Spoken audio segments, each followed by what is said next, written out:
Well, at that time, a prospector by the name of Ed Shefflin was living in California.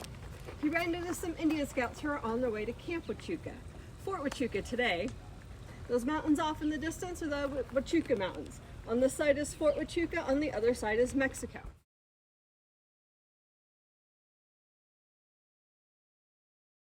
Since it was so hostile out here, Ed figured it would be safer to travel in numbers. So he came out here with those Indian scouts. But they figured out very quickly that wasn't going to work out too well. Ed wants to stop and look at all the pretty stones, while the Indian scouts were on horseback looking for Apache Indians. So Ed decided to break off from them. They said, Ed, you don't want to do that. It's very hostile out here. If you do that, the only stone you're going to find is your own tombstone. Ed spent 8 months out here by himself and never lit a match because he was afraid of those Indians. Eventually, he did find something that he thought might be valuable, but he wasn't sure what it was. So he decided to take it to somebody else who might know, and that was his brother Albert, working at another mine elsewhere in Arizona. It took Ed a year to find Albert, and during that time, Chief Cochise passed away. 2 of his warriors buried him, and they wouldn't tell anybody where. To this day, we still don't know where he's buried. Well, the Apache Indians believed it was bad medicine to live anywhere near where your chief is buried. So they packed up, moved down south, and that opened this area up for mining and settlement. So Ed found his brother Albert in a place called Signal, Arizona. Today it's a ghost town, but back then it was a working mine. He showed that rock to his brother, and Albert asked him, "You've been carrying this all over the territory for a year looking for me?" Ed said yes. Albert told him, "You're an idiot. There's nothing here. It's just low grade." So he started making fun of his brother, told his friends, and they also started making fun of Ed. Now that made Ed mad. So he took that rock, he threw it out into the desert. Later that day, a man by the name of Richard Gerd came into camp. He was a mining engineer from Michigan, so he's very knowledgeable in mining.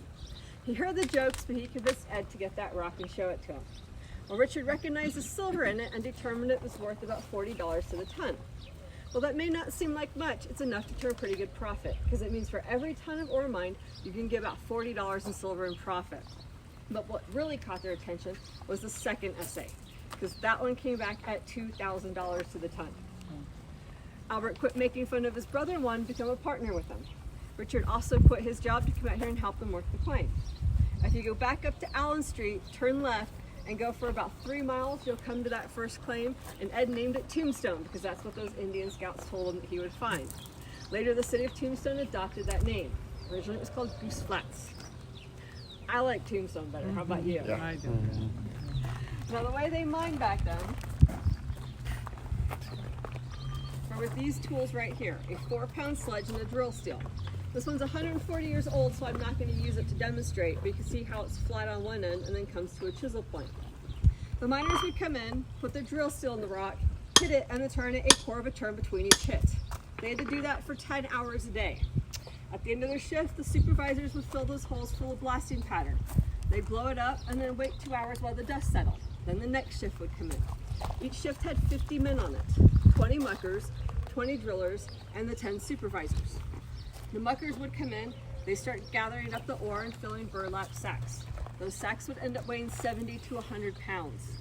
They then had to throw that on their back and carry it up out of the mine. While they were doing that, the drillers would be working in a different area, drilling more holes. Eventually, this mine got its one and only power tool. It was a steam mule. Basically, it's a steam-powered engine with a cable wrapped around it that's going to go up over a head frame, down a shaft, and then connect to an elevator like that we have outside our gates. Now they could fill up an ore cart, push it onto the elevator, and that would bring it up to the surface for them. So Richard, Albert, and Ed get out here and they start working that claim. They get down to about 6 feet, and Richard and Albert get mad at Ed because they run out of silver. Ed, being the most positive guy you'll ever read about, says, "Don't worry, I'll find more." He found that here, and that's what you get to see on the tour. Let's go take a look. The Tombstone mining district is 40 square miles. In that district, there were over 11,000 claims. Of those 11,000 claims, there were 928 mines. Of those 928 mines, 26 became major producers. Of those, Ed Shefflin owned 19 of them himself. He sold them after only 9 to 10 months for $600,000. Today, it would be worth over $11 million.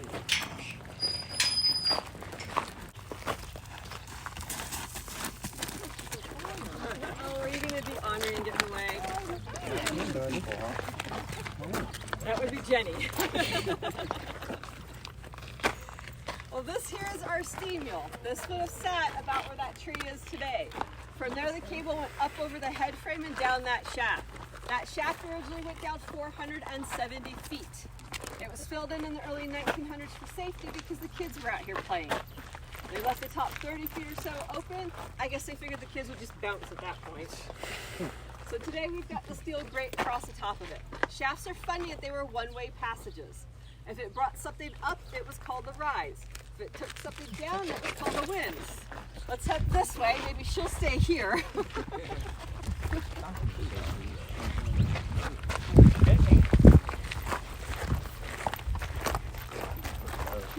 Now, Ed said that he was going to find more silver, and he did that here, what we call the discovery hole. He gave that silver to Richard to do an essay on it, and it came back at $1,800 to the ton. Ed said, that's good enough for me. That's how this mine got its name. If you take a look out in front of you, there's a line of hills. To the right of the last one, there's a small knoll that has a dirt road that goes about 3/4 of the way up. That's where Ed stepped off his mule and on the float, or more silver ore. Albert saw him do it and says, look, Ed, you lucky cuss. You just found more silver. That's the lucky cuss mine. Albert also told his brother we found all the easy ore. If we find any more, it would be a tough nut to crack. Well, down there we have the tough nut mine. We have 3 mines that we do tours in. The good enough is our easy one, about 45 minutes long. The tough nut is our intermediate one, about 2 to 3 hours long. That one my manager likes to call his pretty mine. If you go in that one, you'll see fluorite that glows under the black light in purple, green, red. It's really quite pretty. There's also black calcite and some other neat minerals in that one. Over here by the telephone pole is the Girard mine. And that one we do two more tours. An advanced tour, which takes you down about 200 feet to an old bomb shelter from the 60s. That tour is about 3 hours long. The extreme tour is 5 to 7, and our manager says if you want to do that one, you better not be afraid of anything. Those we schedule as needed, so if you're interested in those, you can leave your name and number with Austin at the cashier booth after the tour, or you can reach out to us through Facebook. That'll put you in contact with my manager. Right now, he's the only one who does those tours, so he'll schedule them as he needs to. Now, before we go into the mine, I do have some rules to go over. I need everybody to follow these rules. If anybody breaks them, I have to bring everybody out. I don't want to have to do that. Does everybody understand? Yes. Okay, as we're going through the mine, you're going to see yellow safety chains. Please don't cross those. There are drop-offs and other dangers on the other side. Some of those drop-offs could be 200 to 300 feet. Going through the mine, you're going to see timbers, lots of them. They are 140-year-old ponderosa pines from the Huachuca Mountains. They're holding the world up overhead, so it's a good reason to not touch them. Also, please don't touch any of the rocks in the mine. Oils from your hands, your body, will cause them to discolor and causes a chemical reaction that will cause them to break down about 10 times faster. This is a pristine mine. We'd like to keep it that way. You're going to notice some rocks overhead that we've painted red. We call those our learning rocks. They mean duck. The average miner is 5'4" to 5'6". Looks like some of you guys will be ducking. Sometimes it's nice to be short. I don't have to duck going through the mine, so don't look at me for clues as to when to do that. Come on in. If you took a look back there, that small opening with the steel grate across the front of it, that's the discovery hole I pointed out up top. That was the original opening and entrance to the mine. The ladder to the left of it was the original exit. That's where those muckers had to haul that ore up out of the mine. Miners back then were paid $4 a day. They worked 6 days a week. Worked out to about $100 a month. A foreman working at a large ranch made $20 to $25 a month. And a sergeant serving in the Army in the Apache Wars only made $15. So miners were considered very wealthy. As I said earlier, this is what's known as a pristine mine. It was also a one company or one owner mine.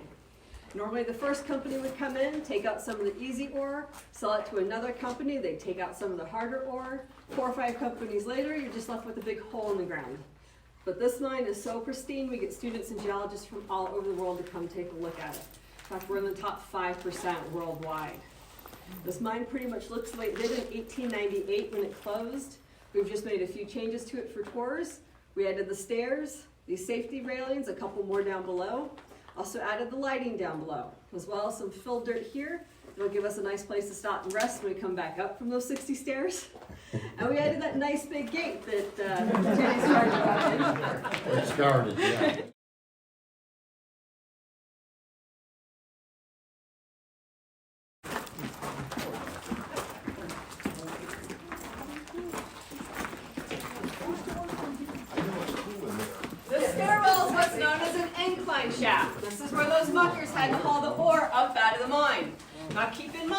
didn't have the stairs, they had to walk on the rocks underneath.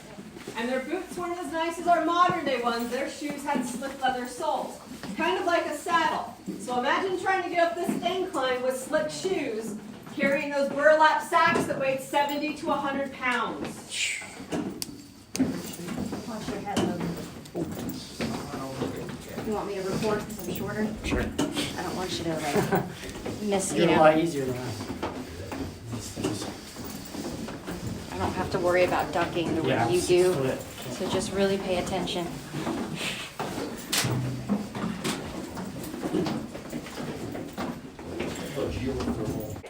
I'm going to point out this passageway here because I'm going to talk about it here in another moment or so. But you're probably going to want to take a look at it here before we go down around the corner because you're going to get a better viewpoint of it and a better idea of how far this thing may go.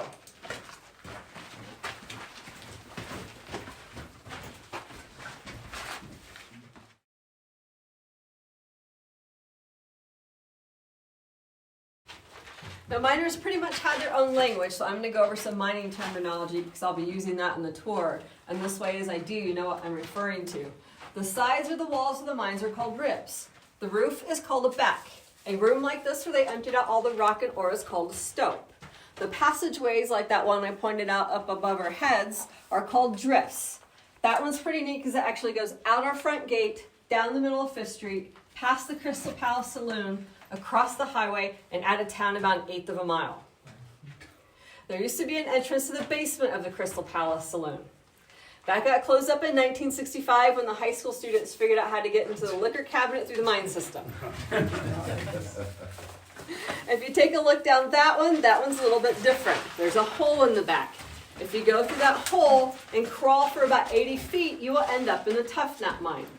One problem they had back then is how do you get fresh air down to the miners? So the Good Enough is connected to the Tough Nut and 6 other mines in the area. It creates the airflow down here, but it also allows the mine system to breathe in and out like we do. So it's always 68 degrees and 5% humidity down here.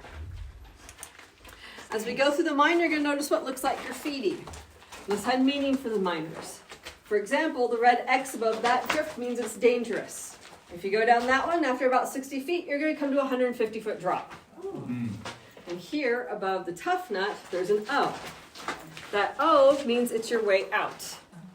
You may notice next to where we came down the stairs, there's another one. That was for that shaft that went down 470 feet for the elevator before they filled it in. We're going to move into another area now where you get to see some silver that's still here.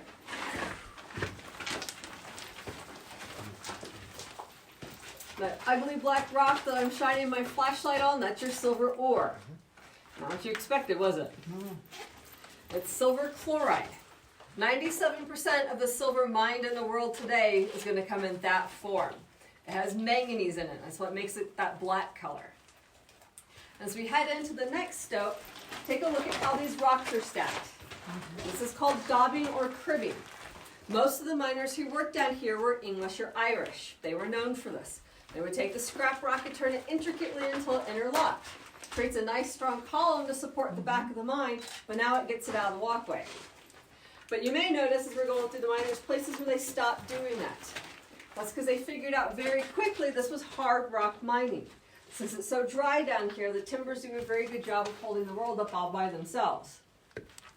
Anybody in this group, rock hounds, maybe interested in geology? Why am I always the only one? Random. Well, this next area is my favorite for the geology that's in it.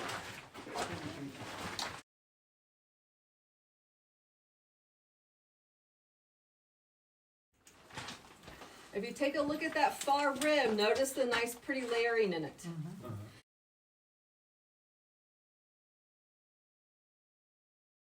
If you'd been standing here over 200,000 years ago, you'd have been standing at the bottom of a shallow ocean. We know that because we've had samples taken and tested, and they found microscopic fossils in those samples. These are sedimentary layers that are created over thousands of years as mud and sediment settles and compacts. You'll see the same thing at the bottom of the Grand Canyon, but it's also here in the Sonoran Desert. Anybody notice these boards behind me when you walked in? Look a little out of place, don't they? Yeah. Mining engineers back then needed a way to know if there was movement in the mine. So they would take a board and shove it into a fissure or crack in the back of the mine. They would then measure from 2 points on the mine to the board. If there was any change, they knew if there was movement and they needed to do an inspection. That's your 1880 seismograph. In 18 years, it hasn't moved even a fraction of an inch, even with major earthquakes in California and Mexico. If it ever does move, we'll stop tours, do an investigation, figure out what's going on. Now, if I ever come down here and that thing's on the ground, Get out of here. yep, I'm going to get here pretty darn quickly. You guys are welcome to try and keep up. Anybody notice this nice, pretty turquoise mineral down here? Copper? Not copper. Anybody else care to guess?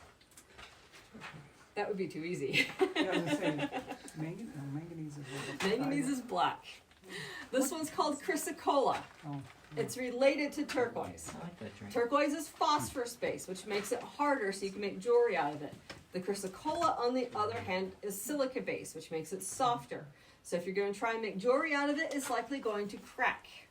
If you want to know which one you're looking at, lick it. Your tongue is more sensitive than your fingertips, so it's going to notice the differences. The turquoise is going to feel hard and smooth, but the chrysocolla, because of the silica, is going to feel rough like sandpaper. So if you're ever in a jewelry store and you want to know what you're looking at, lick it. Yeah, get thrown out immediately. Well, it'll probably just make you buy it.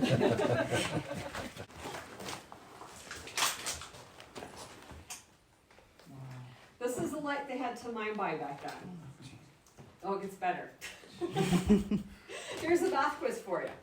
You're down here 10 hours a day and you're given 3 candles. But each of those candles are only going to burn 2 hours apiece. Oh, great. Where's your problem? Not enough. You're going to be down here in the dark for almost half your shift. So the miners come in, they get the candle set up, and they get their holes started. Thanks for that. Once they've done that, they blow out the candle. Oh, nice. They're going to keep drilling like this until their hand hits the wall. When it does, they know it's deep enough, they'll pull it out, move it over a couple inches, and they keep going. Pull it out, move it over, keep going. They're going to do that until they have 20 to 22 holes done. Your flashlight does not adjust very easily. That area there that looks like an eye, that's 1 day's work after it was blasted out. Dynamite back then was very low grade, about the equivalent of today's M80 firecracker. That method is called single jacking.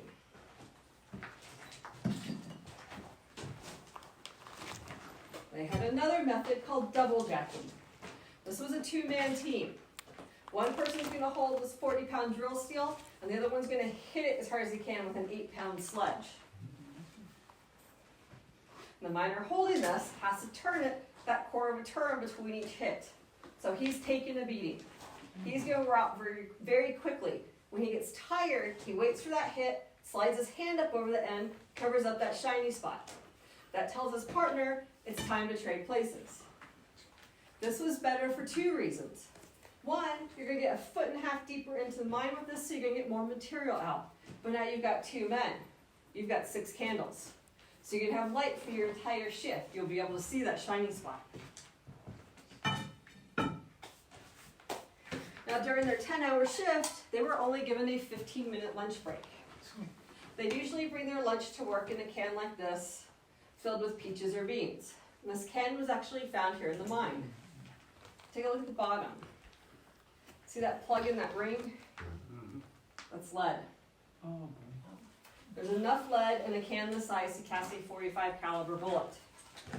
So when the miners came in, the supervisors would check them for trembling, double vision, not because they were concerned they'd been drinking too much up top, even though there were over 100 liquor licenses on Allen Street at that time. The miners knew if they ever showed up unable to work, there were over 100 men up top waiting to take their place because they were paid so well. The supervisors were looking for what they called mad miner's disease, lead poisoning. Miners started working here at about 15 years old and only lived to be 30 to 35. There was actually something worse than the lead poisoning, and I'll cover that here in a few more minutes. But before we move on, take a look around. This is the largest stope you're going to see on this tour, but this one is only average in size. There are others in some of these mines big enough you can put a house in them. There's one in the Tough Nut that's the length of a football field. Now, we don't really know why the miners decided to call this stope the chapel. We suspect maybe it's because of this nice arch in the back, or something about the timbers in the back reminded them of a church.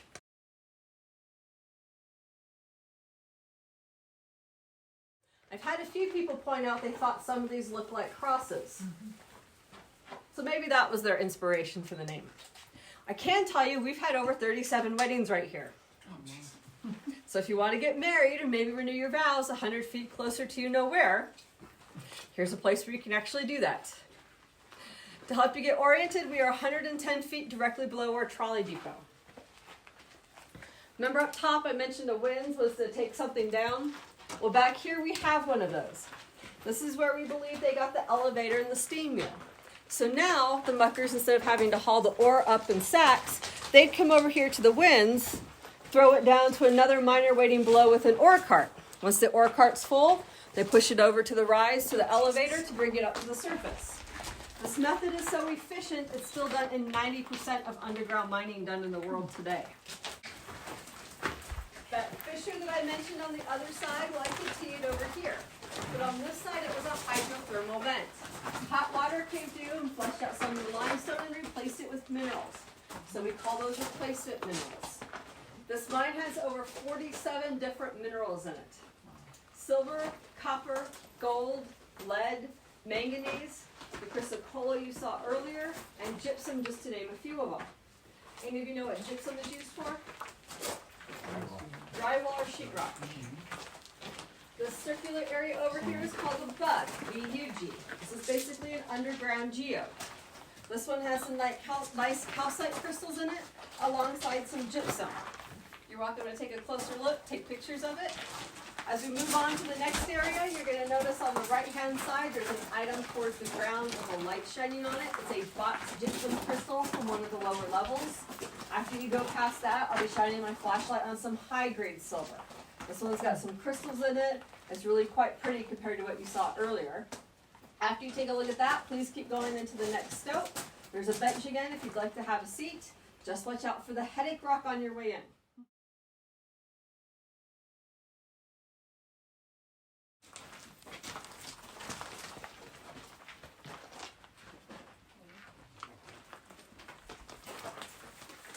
After they got the ore out of the mine, they needed water to process it.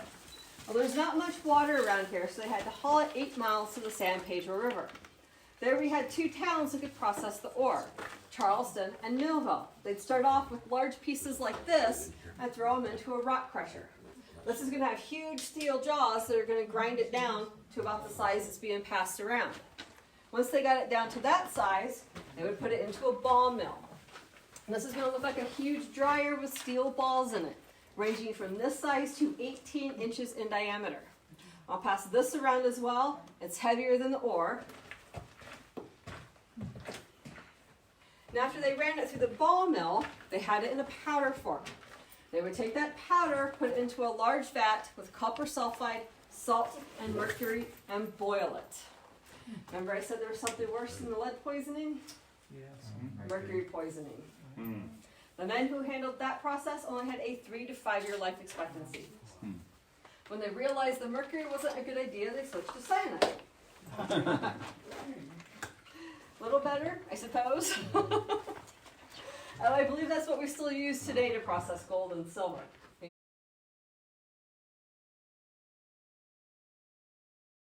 just learned a lot over the years, so we take more precautions now than they would have back then. So after they boiled it, they had it to that nice, pretty silver color, probably what you guys were expecting to see. They would skim that off the top and put it into 180-pound bars called ingots. Why 180 pounds? How far do you think you're going to get running across the desert trying to carry that? Yeah. Not going to get very far. So that was their 1880 security system. Now, since these weighed so much, they needed specially designed ore wagons to carry them the next part of the journey. It's only 4 miles, but it was going to take all day to get to Fairbank. There they would put the ingots on trains. It would go up to Benson, through El Paso, and on to New Orleans. In New Orleans, the silver was further refined into a Morgan silver dollar. If you can find one today from 1880 to 1882 that has a New Orleans mint mark on it, which is an O underneath the eagle, the silver in it came from this mine. Really? I got one of those. Do you? Yep. Neat. I've been trying to find one, but so far the only ones I found in Tombstone, they want like twice what they're probably worth. So I'll keep looking.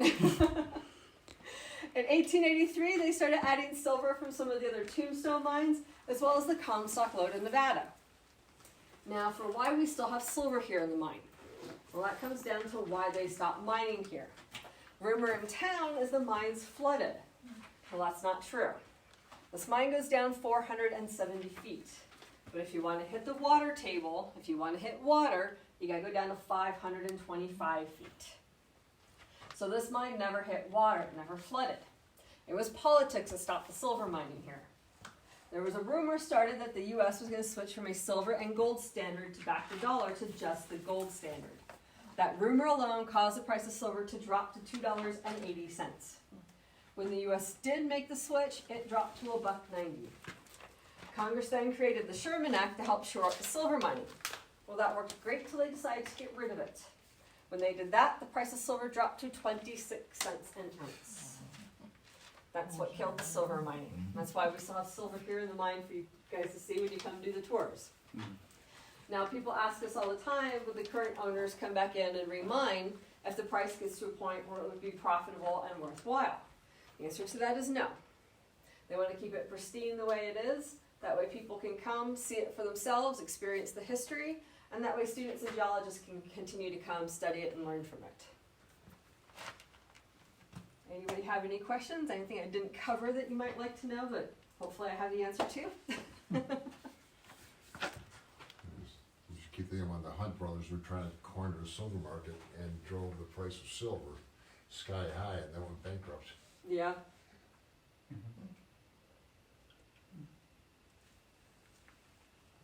All right, well, no questions. Then I guess we'll head back up those stairs. There are 60. You can take up 2 at a time for 30. And while we're at the top catching our breath, I'll tell you about the honey cart. And I'll give you a chance to ask any more questions in case you think of anything on the way out. I'll think of it after I leave. Usually what That's usually happens. how it works. Yeah, I'll Google it.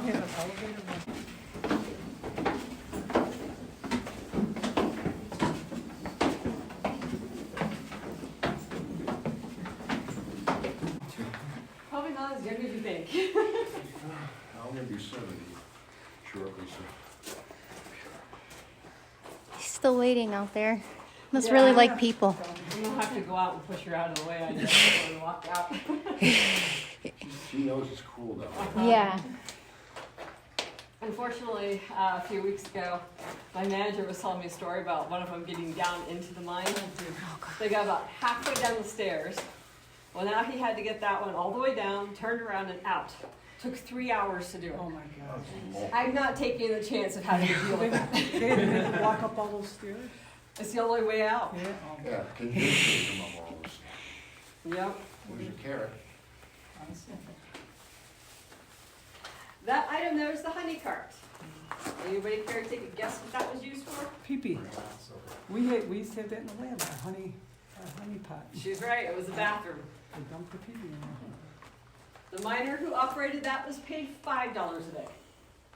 Oh, So God. he made more than the men down there doing the I don't mucking blame and the him. drilling. And notice it's on wheels. Mm-hmm. Not too many places down there you can park it, it's not gonna roll around on you. So they stick a wheel or a board between the wheels, attach a chain to it. Miner wants to go pull a prank on his buddy. Take Go the pull big- that there you chain. go. It's where you get the phrase, "Don't yank my chain." So It's a that, whole new meaning now, doesn't it? so they sat on that to do the other part. Oh, Gross. I think I'll pass. I think I'd rather go I don't ski on that. muck or drill. Somebody point out maybe that person has a longer lifespan, but if they're down here eating out of the cans too, I know. not gonna make a difference. Exactly. You're just gonna have more money in the end. Yeah. To give to somebody else. Yep, pretty much. Wow. Any comments or questions for me? Very interesting. All right, well, thank you guys for coming. We do appreciate your feedback. If you'd like to leave a review on TripAdvisor and enjoy the tour, just remember my name's Stephanie. Otherwise, you can just put Charlie down. 1882 to 84, that was the Morgan dollars from. 80 to 82. 80, 82, or Yeah. might be 84. It's been a while since I looked at it. Yeah, my husband had some old ones that he inherited from his stepfather when he passed away.